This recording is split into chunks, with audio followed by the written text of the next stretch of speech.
Hey everybody, I am here. I'm Kim Heil, and I am waiting for my friend Anthony Boyer. Oh, let's see when he shows up. Oh, I see some friends in the house. Hello, Melanie Chenko. Hello, Devro. Fabulous Devro. Um, so we're just gonna wait a minute or two, and then we'll get started. I hope you guys are doing well. I will be, hopefully, I'll be able to read questions as I'm talking to him. So if you have a question for him, oh, there he is. If you have a question for him, and I am able to fit that into our conversation, then I will gladly do that. Okay, here we go. Do-do-do. Unable to join. No. Hang on, Anthony. Let's go. There we go. Well, that's very weird. It says you're unable to join, Anthony. Let's try this again. Okay.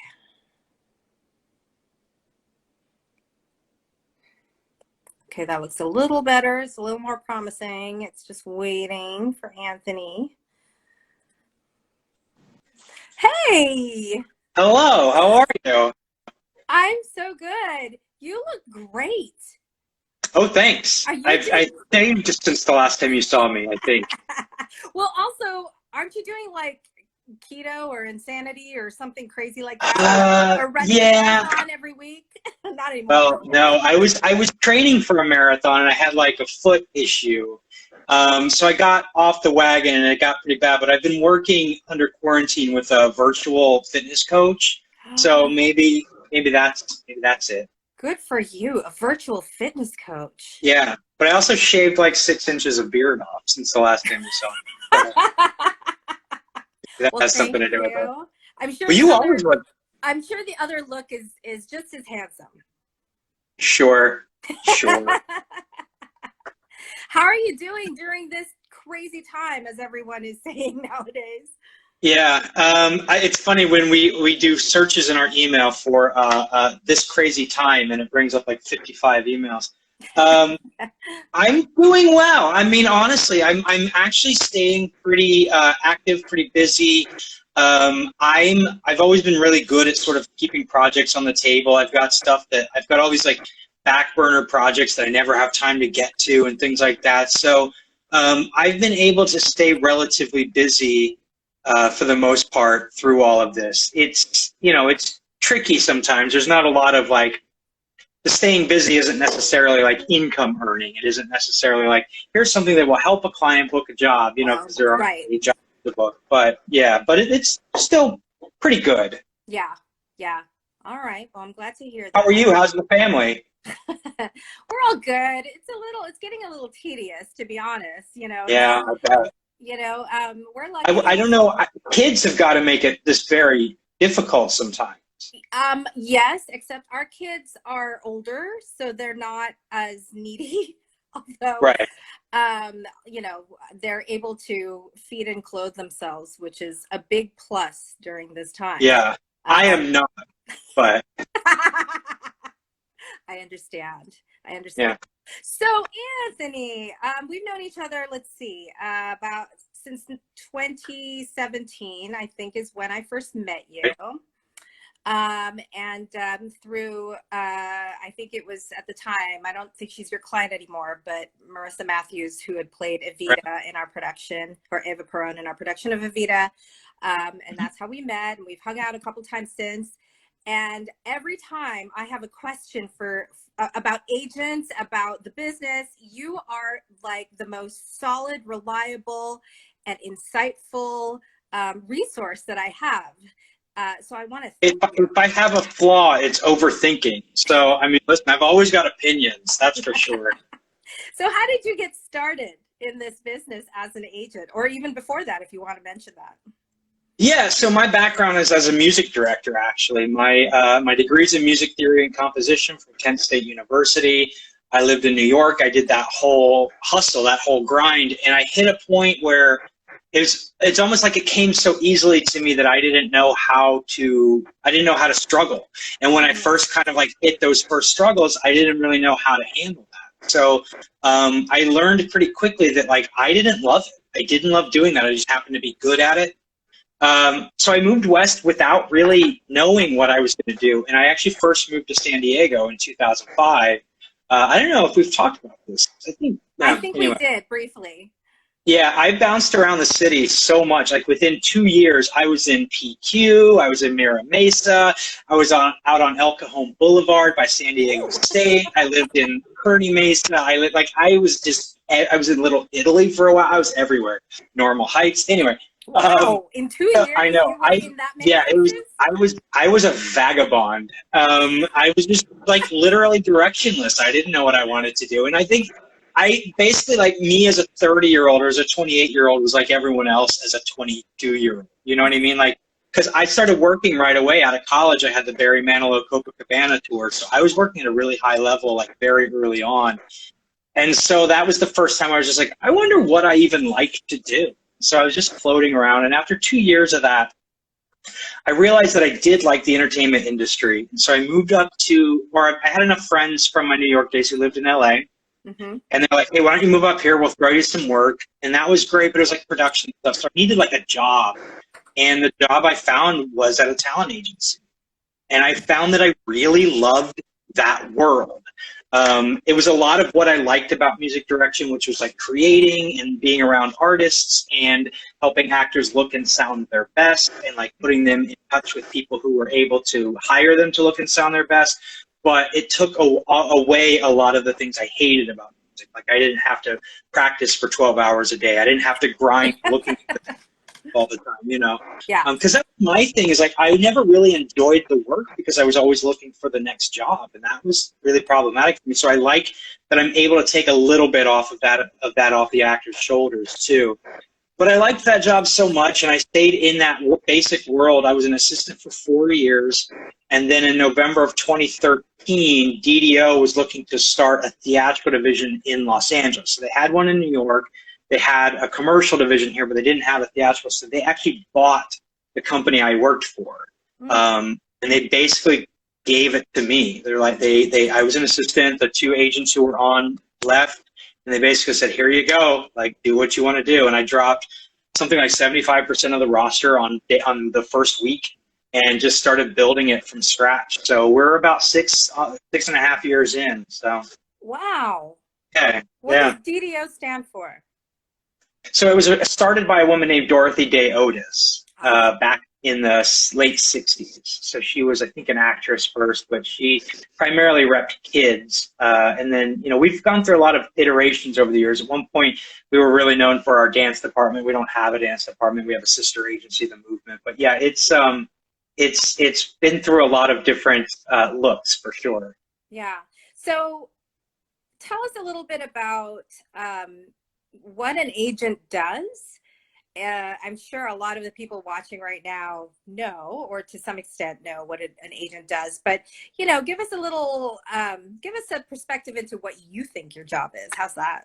Yeah, and I think a lot of people think that they know, but it's actually, you know, it is a really nuanced job, to be honest with you. Our job is basically to find actors to fill job openings, and then to help them secure those jobs.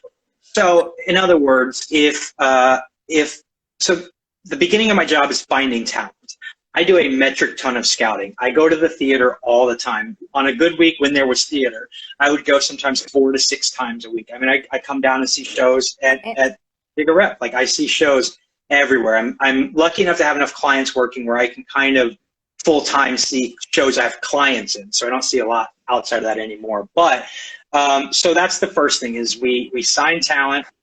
We help them sort of get their materials in order, their headshots, their resumes, their reels, all the things that sort of help us sell them.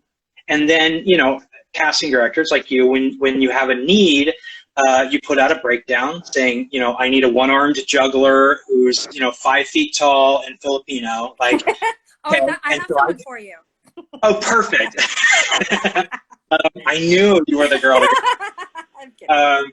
Yeah, but so then we go into like usually into our roster, but you know, I sometimes pitch people who aren't on my roster because I really love talent. If I don't have anyone who's right for something, You have, you know, actually. You've directed me to some people Oh, that's that right. you don't represent. That's right.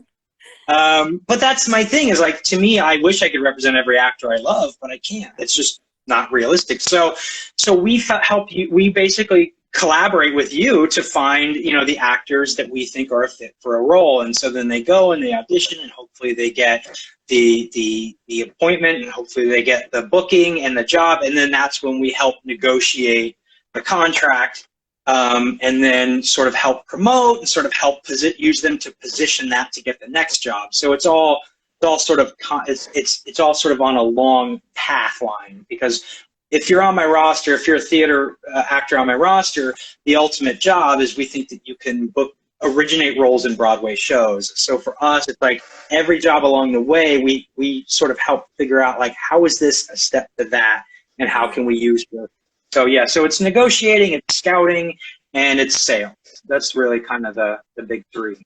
And you've talked a lot about theater, obviously. Do you also submit your clients for TV, film, commercials, etc.? So I am also the head of the TV film department. I do TV, film, and theater. Theater is actually a fairly, like for LA, we're one of the bigger theater departments, but it's actually a pretty small part of our business. So out here, obviously, we have a lot of TV and film. We have currently at DDO, we have 7 series regulars on television. We work very hard in that field.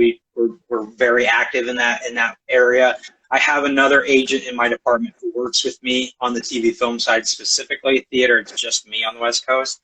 But I work with Danielle Smith on the TV side. So yeah, so we push there, and we have a theater roster, we have a TV film roster. There's a little bit of crossover, but actually not very much.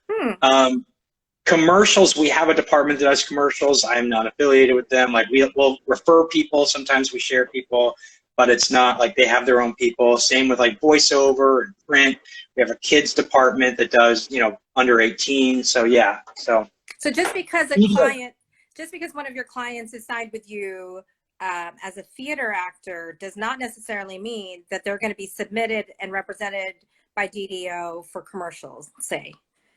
Correct. Yeah, and we're always happy to like make that connection, but our commercial department, they're very good at what they do, and they know exactly what they need, and I don't ever want to waste anyone's time. And if it's like, if it doesn't make sense for you to be with them, if they're not passionate about you, if they're not fired up about you, I don't want you over there, because I want someone who's really going to represent you well. And it's even on our side, even when when my theater people come to me about TV and film, like it's one of those things where, you know, I'm always very real. I always try to be very realistic, because I don't want you to think you have rep who's like fighting for you when you're just not there yet. So I'll kind of walk people through that. I always say, if you find someone who's passionate about you, sign with them. But like I'll usually help wherever I can. And a lot of times when roles come up for someone who's not necessarily my TV film client, like I actually just sent 2 people in on an Australian series this morning, who are not on my TV film roster. They're theater people. That'll happen a lot, actually, because again, I'm always kind of looking out for who I think is a good fit, regardless of whether they're like my official clients or not. So yeah, so we'll do that. Or like when Zoe's Extraordinary Playlist was casting, I sent a lot of my theater people in who were not TV film people, because they needed theater people. Yeah. Yeah, exactly. So, you know, there was and then of course they ended up hiring people who did a lot of both. But you know, it was. We had some people get pretty deep into the process. So that's always the thing, is like, again, even if I don't necessarily like officially represent you, I'm always kind of looking out for people. Is it typical then for an actor to be, you know, to have an agent? And I want to also be clear with the use of the word theatrical, because as I understand it, theatrical agents refer to TV and film. Is that true? Yeah, the vernacular is weird. Everyone's got a little bit of difference in it. When I say theatrical, I actually mean TV, film, and theater. So we'll say TV, film, on camera, theatrical, legit sometimes means stage. Right. So yeah, it's a little interchangeable. It's a little fuzzy. But when I hear theatrical, I think specifically like long form, non-commercial, on camera. Got it. So Yeah. most actors, I would imagine, have a theater agent, and then, or maybe not all the time, but sometimes they'll have one agent who represents them for theater work, one for TV and film, and one for commercials. Does that sound typical? Yeah, exactly. And then one for voiceover, one for print. You know, people who do, you know, depending on how big they get, you know, maybe they'll have some of personal appearances, or you know, just various other like niche targets. But yeah, for the most part, I think the people who are theater actors, which a lot of people in LA aren't, or a lot of people in Southern California aren't, then they'll have some agencies will cover for both. You know, I think, no, but to me, it really does come down to, like, I think someone has to be passionate about you for that thing. Right. So I don't necessarily like, oh, I'm going to sign with them because they'll cover me for TV and film also. Like, yeah, but are they going to cover you well? You know what I mean? So yeah, it's really common to have more than one agent. In fact, the days of the sort of across the board agencies are kind of a little bit behind us. Most people are kind of specializing now. They exist. A lot of smaller agencies will only take people across the board. Not to be confused with the actual agency called Across the Board. I actually think it's really funny. I talk to Todd about this all the time, owner Todd Eskin, because they don't have all of their clients across the board, which I think is really funny. False advertising. Yeah, and I think commercial talent has a theatrical division now. Like, it's all it's what a world we live in. That is kind of crazy. But then I imagine also then it's hard for an actor to then have to figure out and prioritize, say, which auditions or which jobs even to take. I mean, I guess it's all economics in the end, but still. Well, but it can be. I mean, and there's a point in most people's careers where we start to talk about, like, regional theater during pilot season, or like, do we want you to leave town during episodic season? Like there does start to be strategy involved. A lot of times that's where we'll want to add a manager to the team.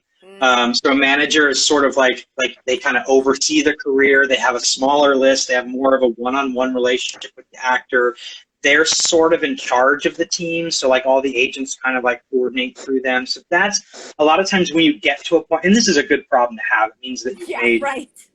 You've got some momentum, and you've got some jobs you can turn down and some strategizing to do. So in those situations, like we'll often talk about either adding a manager to the team, or I always try to be very open with people. And, you know, I'm always very understanding about, like, if you're not in a place to do theater right now, or you want to step out of this or do that, like I try to be as open to that as possible.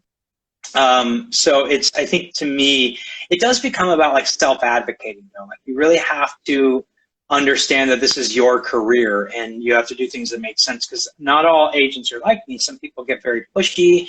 They want you to do things a certain way. And I think it becomes more and more important as this business gets bigger and bigger for people to really, like I said, self-advocate and know what it is that you want. Push for your vision for your career, and let people advise you, but, you know, ultimately it is your decision. That's actually a really good segue. I know we talked about some of the questions that we were going to cover today, but I do want to jump ahead a little bit, because now you're talking about the role of the client in the agent-client relationship. What do you look for in a client when you're out there scouting and going to all these shows? What strikes you? I mean, I wish I had a great answer. You know, like, there are certain things that can definitely put you ahead, right? Like having a marketable resume, right? Like that's always going to help it, because I have to sell you. I have to pitch you. So I have to have something to sell, something to pitch. So that helps. Training helps. Like, these sorts of things definitely help.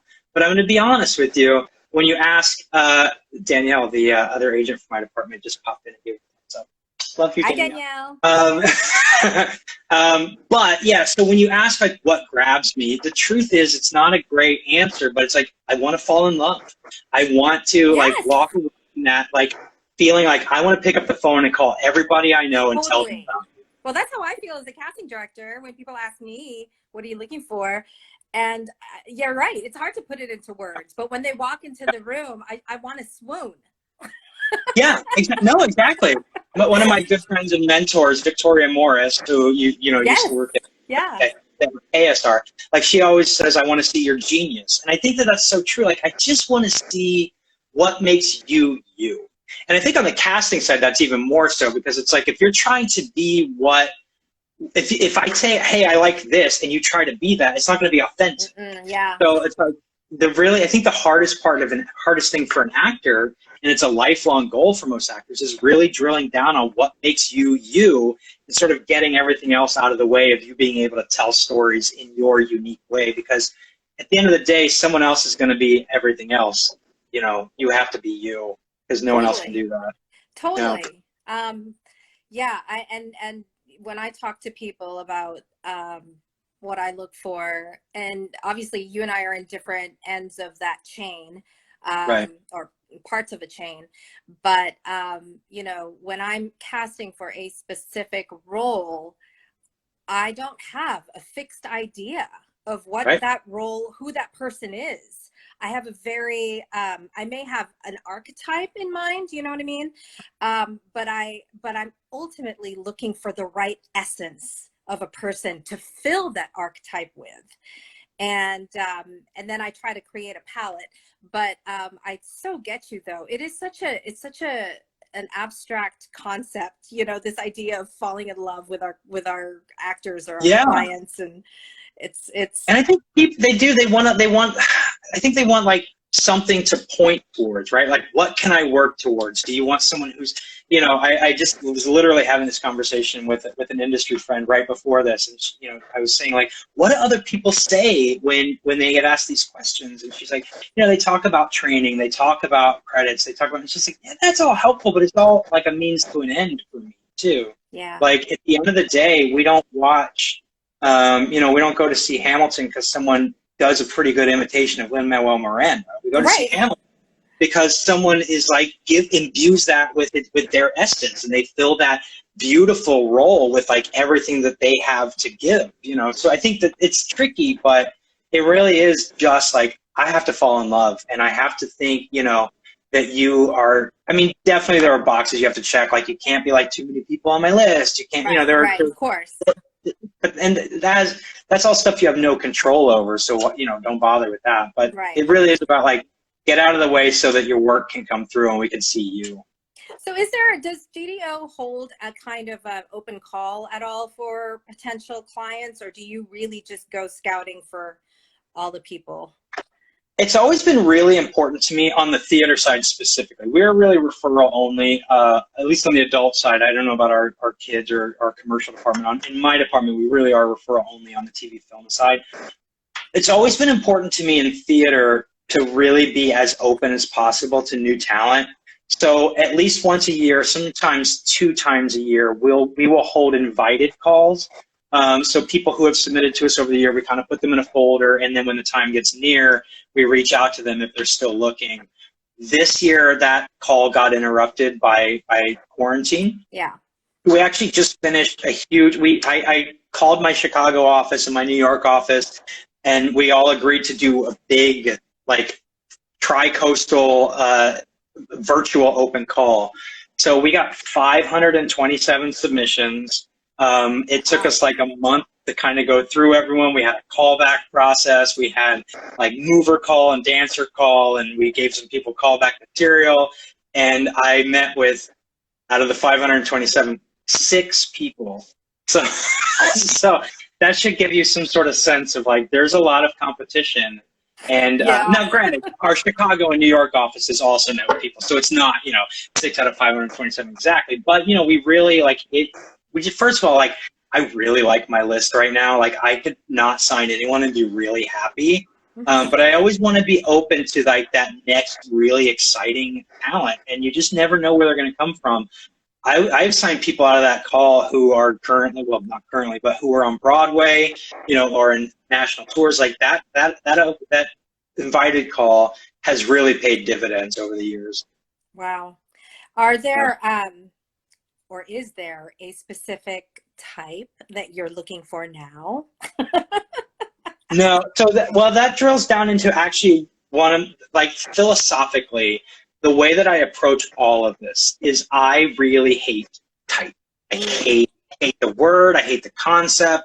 The way that I try to approach everything, and you and I have sort of had this conversation, is I'm really trying to push people out of the box, out of boxes, rather than put them into boxes. Yeah. So that's always been like huge for me. And you know, our New York and Chicago offices are fully on board. Irene Cabrera in our New York office, she used to be a producer at the Public, and of course they're very well known for that. And like that's always been very fundamental to the way that we do business. Is I really don't like to I don't like to think of someone as like a mid-20s Caucasian ingenue. Like I just find that so like everyone is so much more than that, right? Like Sure. everyone is free, everyone's got, you know, passion building out of them. And so for me, it's always like, you know, the truth is like I'm always looking for the same type, which is to say like I'm always looking for good actors. I'm always looking for people who, you know, really have a specific, unique story to tell that they're burning to tell. I wish that I could say like, you know, I want 6 foot tall African American. Like, you know, but it's like if that's what I was looking for, that's easy to find to just fill a box. And that's sort of the thing is like I've always been, when I have sort of done that, because listen, it'll come up where there's like 3 or 4 breakdowns looking for a certain thing. And I'm like, oh, I don't have that thing. The biggest one I can think of right now is Indigenous actors, Native American. Yeah. I don't know it. Or I know 1 or 2, but like it's like this thing where it's just like I really want that, but every time I've gone after it in sort of like the hopes of like checking a box, it doesn't work because you're not passionate about them. So for me, that's just never been a tenable sort of strict way to build a roster. Some people are good at that. It's just not me. It doesn't jive with the way I do business. And the other way around that, the other half of that is like because of I approach it that way, I don't necessarily ever have like too many of one type either. Like if I think that someone has, because everyone's different, everyone's unique. If I think what it boils down to is if I think I can still sell you and get you opportunities, then that's sort of the rubric in my mind more than like, do I have people who kind of look like me? Right. Yeah. Well, let's talk a little bit about the kinds of projects that your current clients are working on. And of course, right now, no one's working on anything. However, we will return.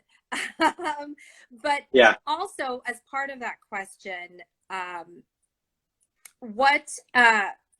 do you decide what projects you're even going to submit your clients for? You talked a little bit about that question of, will this advance them? But I want to hear more about that. Yeah, that's exactly right. And everyone's at a bit of a different stage, right? So I'll focus specifically on theater actors for this conversation, where again, like we want to be originating roles in Broadway shows. But if we're, 15 years old and in high school and like fresh to the new, like this crazy new world and non-union like that, this is unlikely right now. So how do we build a bridge to that? And everyone's a little bit different. I always try to have some sort of like strategy with everyone as to where we are.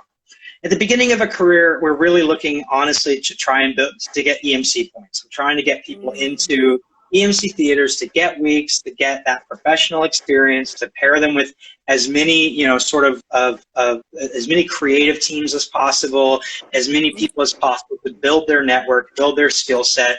At that point, I'm usually like kind of, even my like leads, I'm like, what ensemble's okay, like we can kind of do that. Like I just want to get the weeks, like it's a means to an end. Once we start to get towards that tier 1, the 25 points of EMC, that's when we start to sort of like strategize on like, do these individual projects make sense? Is this a creative team we want to work with? Is this a director who works bi-coastally? Is this re-originating a role? It can be as simple as like, is this a role we've always wanted to play? If you always wanted to play Ava Perón and you haven't had a chance yet, like we're going to go into that. But for us, that is where we start to like really refine.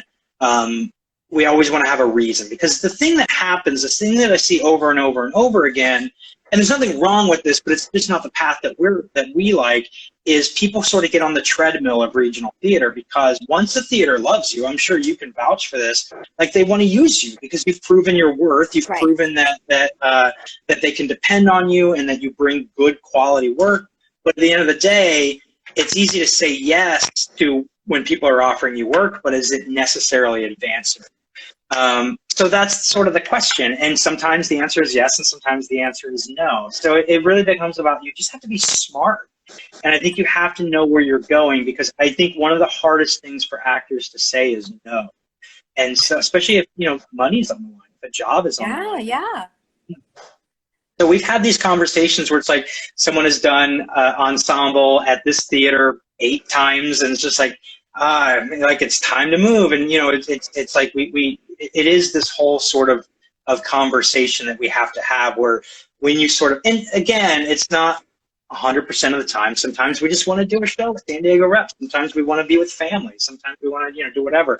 But it is this idea of like, is this serving our needs now? Are we advancing, or are we sort of past this market and trying to do something new? Because the other thing too is like when it's time for someone to move to New York, for instance, and they're in that market, it takes time. It takes time to build those contacts and to break into those rooms and to get momentum there. So to kind of keep coming back and doing stuff here can get in the way too. So it's just about like, we're really big on not sort of forcing people to do work. We're big, like, if you want to pass. If it's not your path, that's fine. Like, I think you just have to remain flexible but know where you're going and sort of understand where something falls on that path or doesn't fall on that path. Can you share with us some of the contracts or some of the productions that your clients have recently been a part of? Sure. Joseph Morales just finished up 4 years playing the title role of Hamilton and Alexander in Hamilton. He started with the Chicago company as the alternate. When the Philip tour launched out of Seattle, he was the alternate, he was the Hamilton. So he just wrapped up. Actually, March 30th was officially the end, but he found out about his final performance afterwards because they closed during COVID-19. We have, you may know, I think you know Adriana Rose Lyons, she's the Elsa alternate in the Frozen tour. That's sort of a fun story because we kept pitching her for Elsa, and they wouldn't see her. So they had an open call, like a dance call, not open, but a dance call, and I could send, you know, I was able to send her there. And I was just like, okay, girl, I just need you to get to 16 bars. Just get to 16 bars. And she's like, I hear you.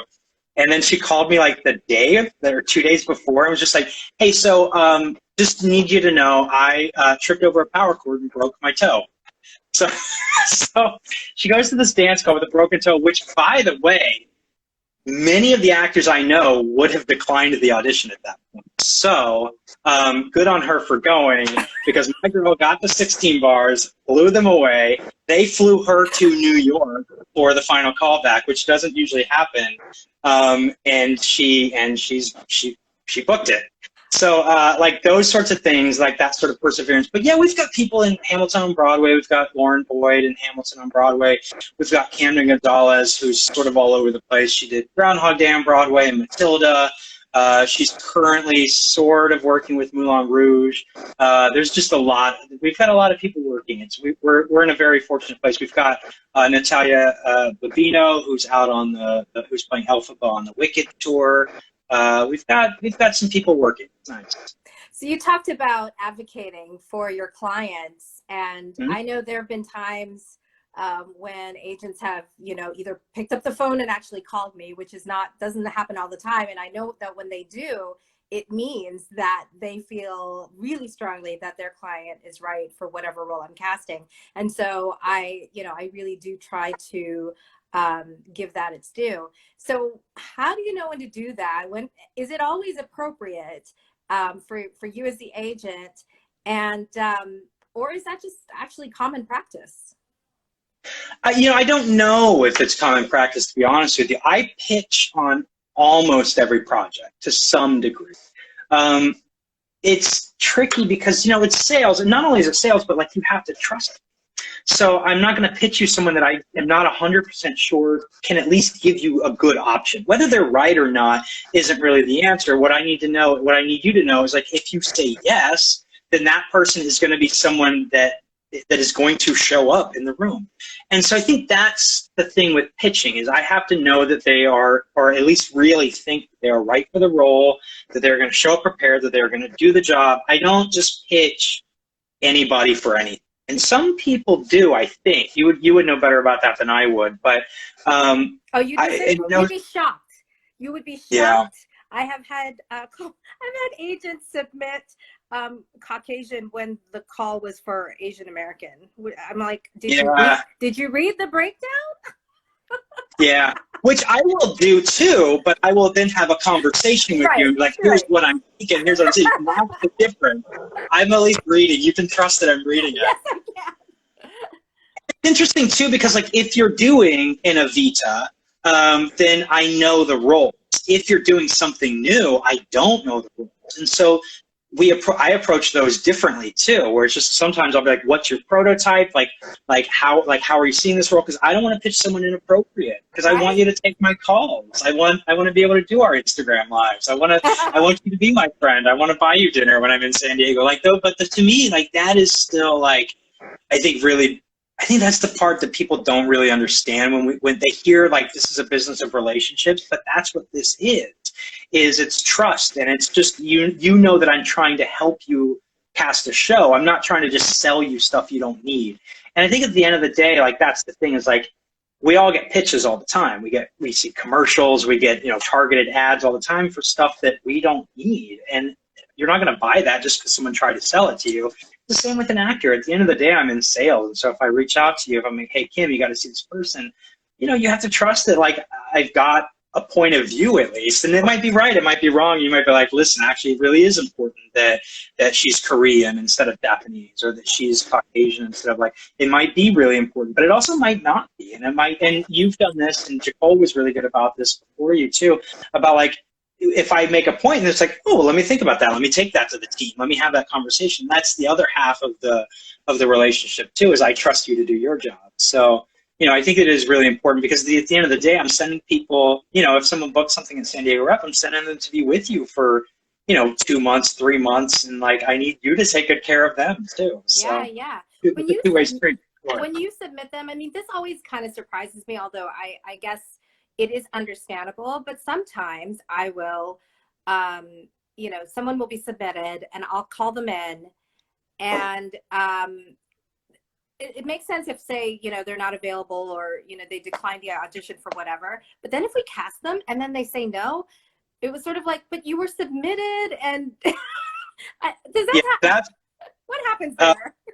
No, we really do not allow that, because the worst thing to me is if someone is like, I don't want you to fall in love and then not be able to get it. Really, really bad. And I understand what that does to you for your team also. Yes, exactly. For your creative. So yeah, we're really diligent about that. That's actually a really good way to lose an agent, if I'm being honest, at least on my side. Like, we have dropped people for that.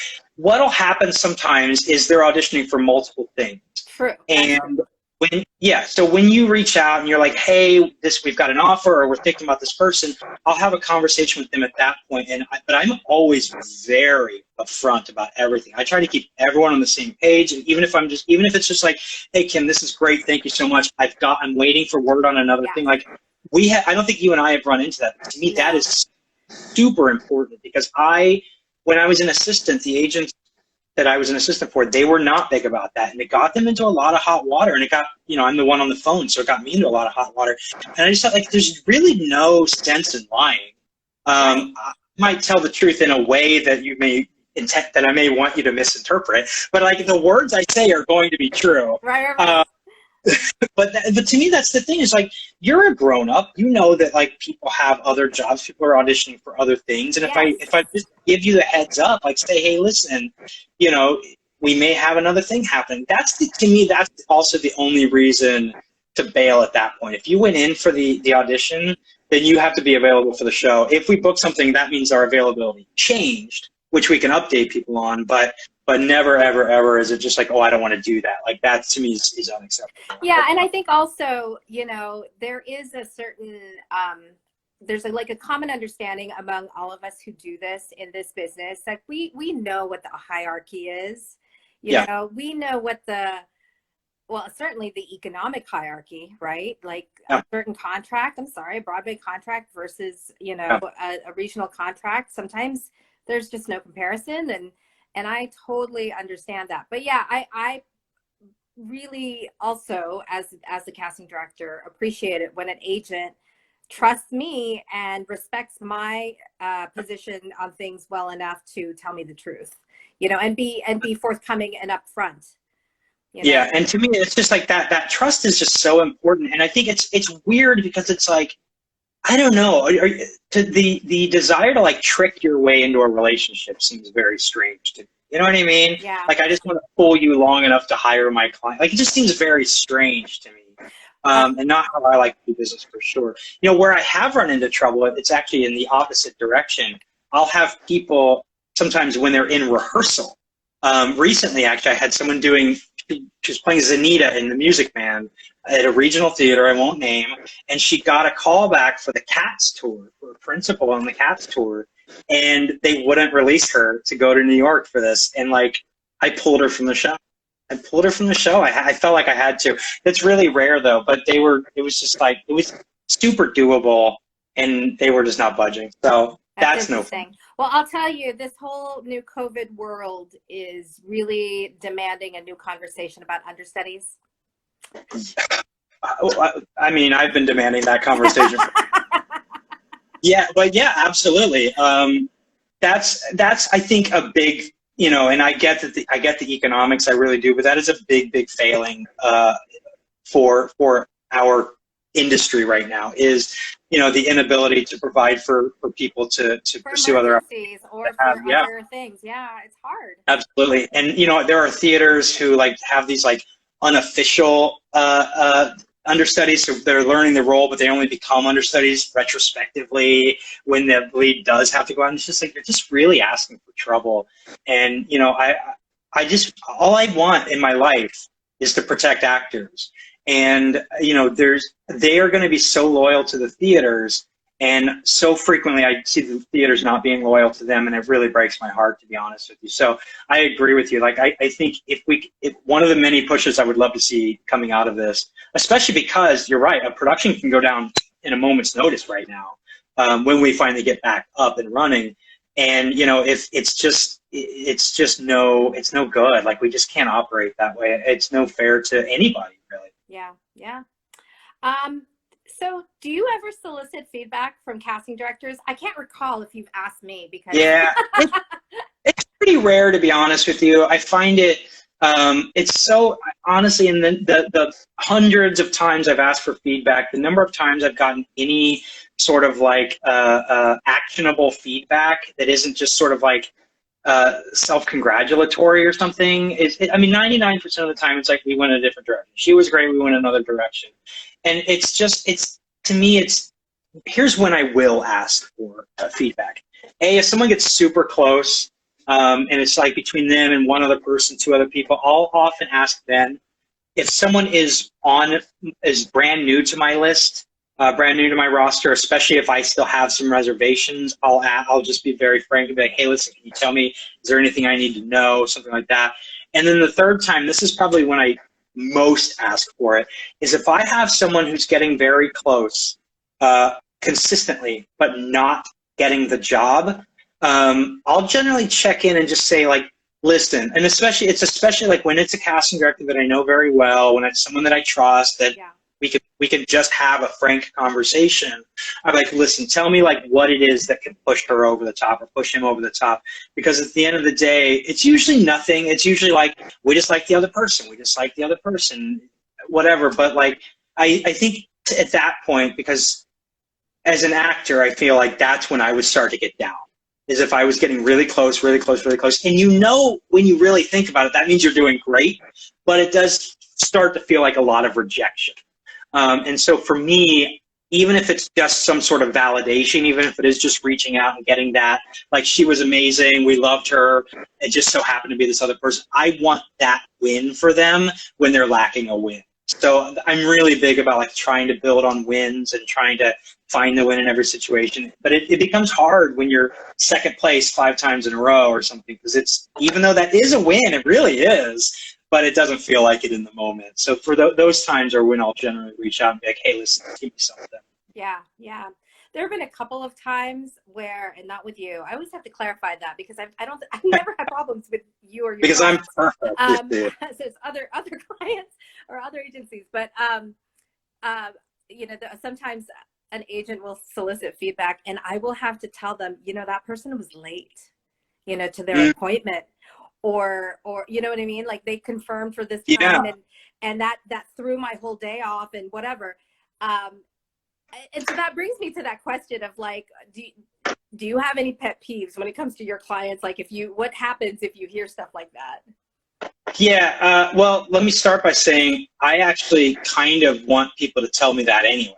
I don't want to, and that's the thing too, is I feel like, especially when it's egregious, I'm going to hear about it. Actually, when you get feedback, it's bad, because I mean, they themselves to call me. But sometimes though, like, I may have done this with you, I don't know, but like, I will say to an agent, because I love an actor so much, listen, he or she didn't get it this time, but I have to tell you, they were amazing, and they're on top of my list for the next time, you know, whatever it is.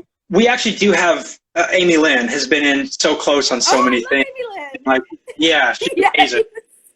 But yeah, but like, that's the one where it's just like, she's so close so many times for you guys. You're like, don't despair. Yeah, totally. But I think that comes from the same idea, where she's like, you care about actors, and like, you know, it's this idea of like, I want her to know she's doing really well. You asked about pet peeves. I think for me, the biggest pet peeve, first of all, show up on time, like, be on time. I always say that there are 2 rules to being on my roster. That's do good work and don't be a jerk. The worst pet peeve for me is just not being nice to people. You have to, like, this is it's relationships. And one of the things that will make me fall out of love with someone very fast is finding out that they are not a nice person to work with. Whatever that means, you know, but I think disrespecting people's time is part of that. And for me, I really thrive on communication too. So the other pet peeve, if you will, is I don't like surprises. If I'm busting my butt to get you an appointment, and finally Kim is just like, okay, listen, because it's you, I will see her, I will give her a slot, because I like you, even though I'm pretty sure you're wrong. And then I call you with this audition, and you're like, oh, I'm going to be in Europe that week. The number of surprise trips to Europe that actors seem to be gifted with is mind-blowing. But yeah, but like, that's the thing to me, is just like, just keep me in the loop. I'm working on good faith.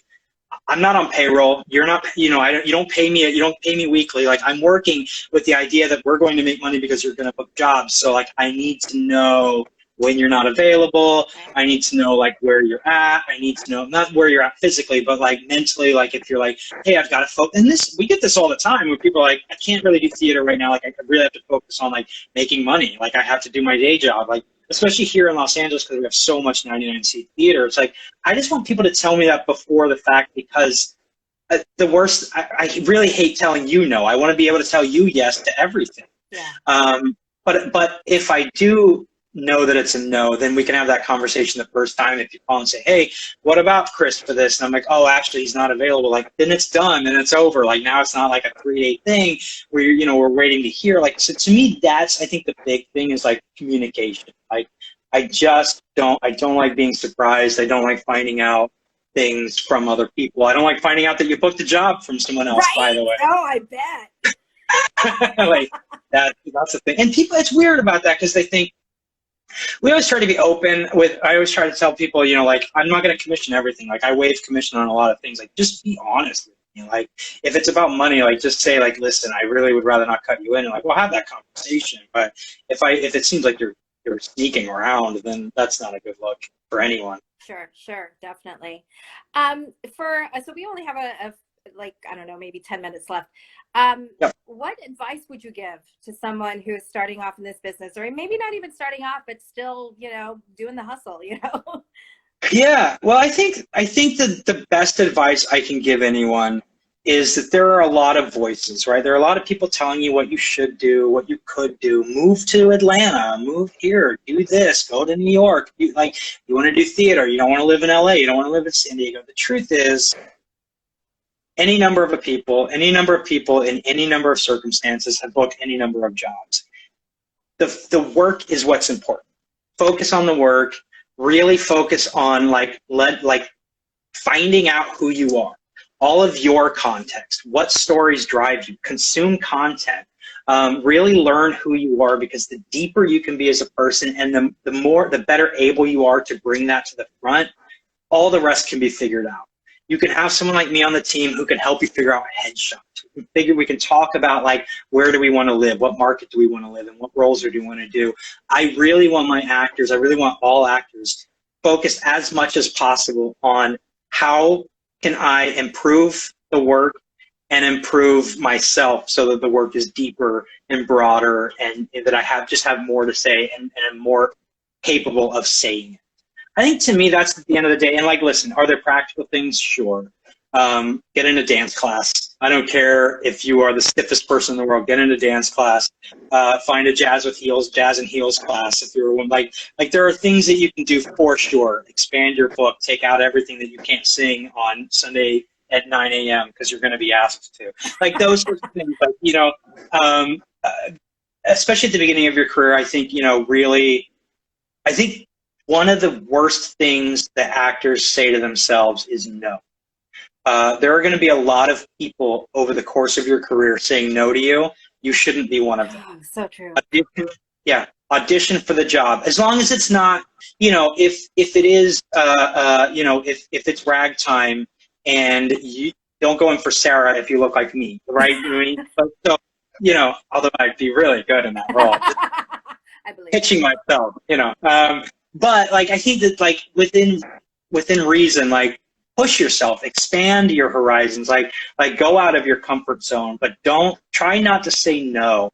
And I think that's the big thing. And the other thing I see a lot of actors do is asking permission. The sort of is this a good time to submit for representation? How do you what do you like in a client? Those sorts of things where it's almost like they're just asking for permission to exist. Ask for what you want. Go after what you want. If you submit to me and it's not a good time, I'll delete it. If no one's harmed. If you submit to me and I'm not signing clients right now, I'll tell you that, or I'll delete it. If I don't want your type, then or your category or whatever, then I'll either tell you that or I'll delete. It's not going to ruin. You don't need permission to exist. And the people who are drawn to the way you do business and the way you see yourself and the way that you pursue your career, they're going to be drawn to that. And the people who aren't, you don't need along anyway. So I think that's the big thing. Is go and push for your vision and expand your vision as much as possible, and don't look for permission, and don't try to conform to what other people think you should be as much as possible. There's going to be some times when a director is directing you away that you have to be that way, right? That is what it is. But for the most part, it really is about you are you, and that's what's beautiful about you, and just try to be true to that as much as possible. That is wonderful. Yes. You totally speak my language. We're so on the same wavelength. The things that you say, yeah. I'm already thinking them. I love it. Let's see. I do have one final question that, even though I would have loved to end on that beautiful insight, but I do want to comment on the fact that right now at this moment, an actor is not able to take a dance class. Yeah. Well, although there are many online dance classes right now. That's true. That's true. Although, let's just face it, how will they know if your turnout is good enough? You know what I mean? I've got answers for that, but let's continue. Yeah. But I think that we are also entering an age of what's it called? Digital auditions. So what are some things that you think actors can be doing right now in this moment to help themselves? Yeah, one thing well, first of all, you have to invest in recording material. It stinks. I hate to ask people to spend money, but the truth is you have to be audible and you have to be visible. So get a decent camera, get a decent microphone. You don't have to spend a ton. Get the ring light, like do what you have to do so that you can look and sound good. Because what you want to be limited by your imagination, not by your physical circumstances. So that's, I think, the big thing. The second thing that I would say that you can be doing specific to the idea of digital auditioning is revisiting your book. If you don't have tracks, maybe it's time to take it out. Maybe it's time to find stuff like find stuff that you have accompaniment ready to go, because you can always or reach out to accompanist, reach out to pianists, you know, and just be like, hey, can you record this? Start thinking about that now, because we've got actually still some level of regional theater auditions happening, believe it or not. Like we just got Oslo Rep this morning, I was working on. So like it's happening a little bit, but in a couple months, in 2 or 3 months, we're going to have a lot. Yeah. Once we sort of like figure out the timeline, it's all going to hit at once. So like you're not going to be able to like think as quickly and like get materials together as fast. So I think now is a really good time to like really look at your book. Do I have tracks for this? Is this something that I can sing from home? Because that's the other thing, is like you're not going to have have the connection that you have in the room. So if it's something that that you require sort of the feedback from the auditioners or something like that, like really start thinking about auditioning this way and how that changes the material. Other than that, I think really just making sure that you look and sound your best. And the other big thing is really just focusing on self-care right now. Yes. Like you don't have to come out of this farther ahead than anyone else. Like here's the thing I keep saying. You can be out on the field scoring as many touchdowns you want, but it's halftime. We're all in the locker room. They don't count. So like, you know, do the work you need to do, but at the end of the day, like just know that like it's okay to just focus on getting through this. That's okay. And so when we get to the end of this, like if you have sort of taken care of yourself emotionally, you will be in a better place. So I think that's the other thing, is like, I think it's great to like give people like, here's what you could be working on. But I think it's also important to say like, the biggest thing you can be working on right now is like getting through this and staying sane and staying alive and keeping your fire and like building for the future and like really understanding that. I totally agree. Well, Anthony, our time is almost up, and No. I know. Well, next time we do this, we'll have drinks. We'll be at in a room, like Love it. we will actually be in that room together. We will we'll hug one another. There you go. Yes. Yes. Yeah. That's great. Awesome. Love it. Well, looking forward to it. Anyway, thank you so much once again. I know everyone who was listening got a lot out of everything you shared. So I really appreciate your time today. And yeah, let's keep in touch, and we'll see each other soon. Got it. So, I look forward to it. Thank you so much. I was really happy to be able to do this. Yeah, me too. Take care, Anthony. Bye, everybody. Bye. Oops. Oh.